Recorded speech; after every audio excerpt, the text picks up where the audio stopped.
प्रिय विद्यार्थी, बगड़िया बाल विद्या निकेतन ऑनलाइन क्लास में आपका स्वागत। हम पढ़ रहे हैं कक्षा 9 क्षितिज का अध्याय 1 दो बैलों की कथा। पिछली ऑनलाइन क्लास में हमने इस पाठ के सार रूप को समझा। ये जाना कि प्रेमचंद की एक प्रसिद्ध कहानी है जिसमें दो पात्र हैं, हीरा और मोती, जो भारतीय सीधे साधे बैल हैं। शक्तिशाली और बहुत ही कमाऊ है, ईमानदारी से कार्य करते हैं और मालिक के हर अत्याचार को सहन करते हैं। प्रेमचंद इनके द्वारा परतंत्र भारतीय की दुर्दशा का प्रतीकात्मक चित्रण करते हैं। पाठ को प्रारंभ करते ही हमें सबसे पहले जानवरों के स्वभाव के बारे में लेखक ने बताया।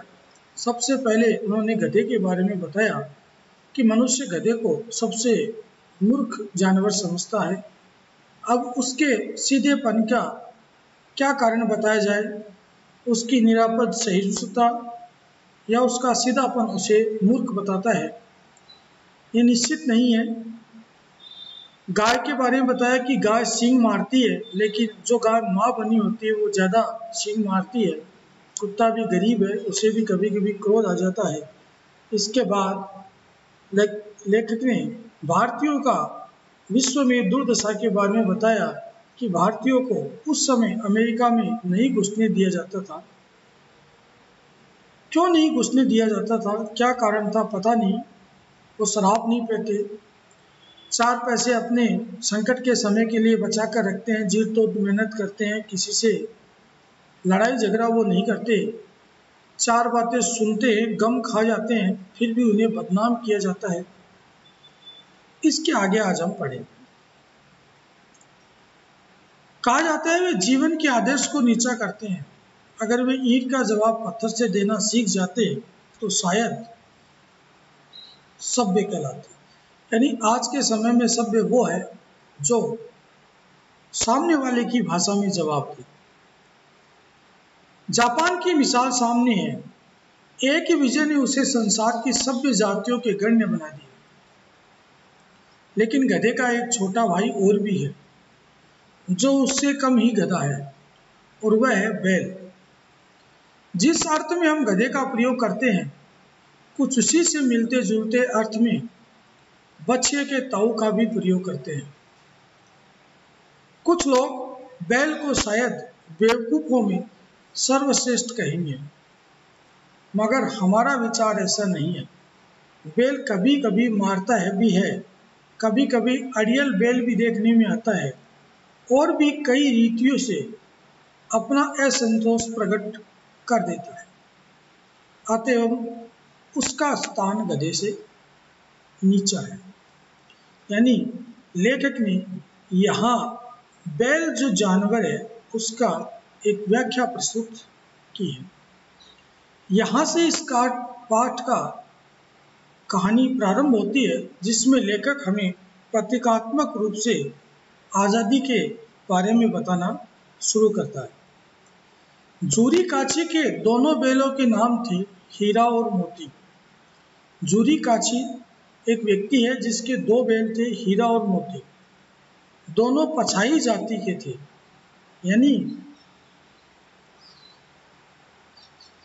आधे सफेद और आधे काली जो रंग के थे जाति के वो थे। बहुत ही मजबूत हष्ट-पुष्ट थे, देखने में सुंदर, काम में चौकस, डील में ऊंचे।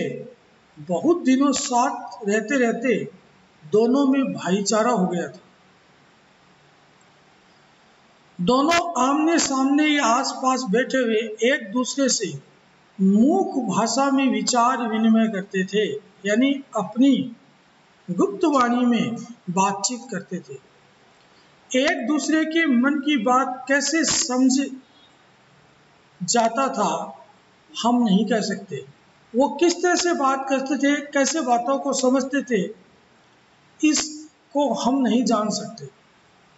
अवश्य ही उनमें कोई ऐसी गुप्त शक्ति थी जिससे जीवों में श्रेष्ठता का दावा करने वाला मनुष्य वंचित है।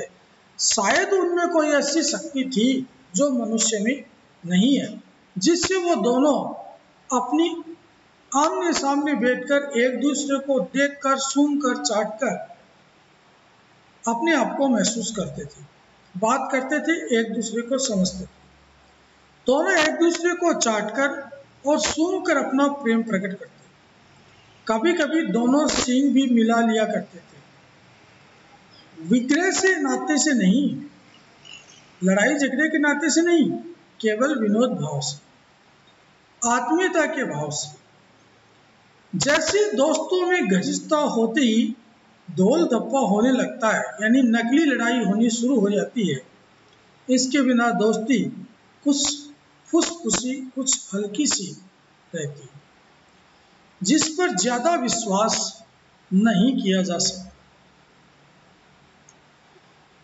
जिस वक्त ही दोनों बैल हल या गाड़ी में जोत दिए जाते और गर्दन हिला हिलाकर चलते, उस वक्त हर एक की यही चेष्टा होती थी कि ज्यादा से ज्यादा बोझ मेरी ही गर्दन पर रहे। जब बैल में इन दोनों बैलों को बैलगाड़ी में जोड़ा जाता और काम में इनको लगाया जाता, तब दोनों बैल अपनी दोस्ती के लिए यह सोचते, हीरा सोचता मेरे ऊपर वजन ज्यादा हो और मोती सोचता मेरे ऊपर वजन ज्यादा।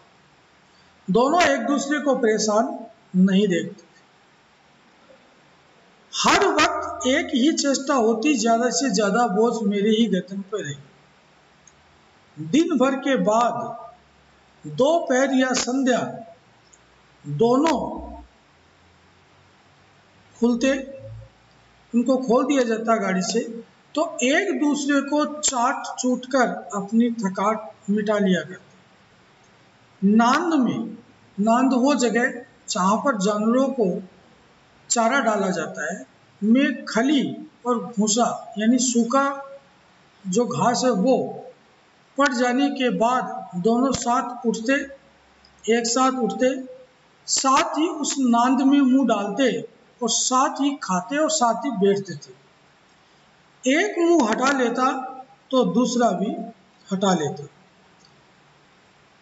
संयोग की बात, जूरी ने एक बार गोई को ससुराल भेज दिया। गोई दो बैलों के जोड़े को कहा जाता है। बैलों को क्या मालूम वे क्यों भेजे जा रहे, समझे मालिक ने हमें बेच दिया। इस तरह से आज हमने जाना कि दोनों बैलों के बारे में बताया गया कि वो कैसे थे, किस तरह से रहते थे, कैसे एक दूसरे को समझते थे। अगली ऑनलाइन क्लास में हम जानेंगे कि इस कहानी में आगे क्या होता है। तब तक के लिए धन्यवाद।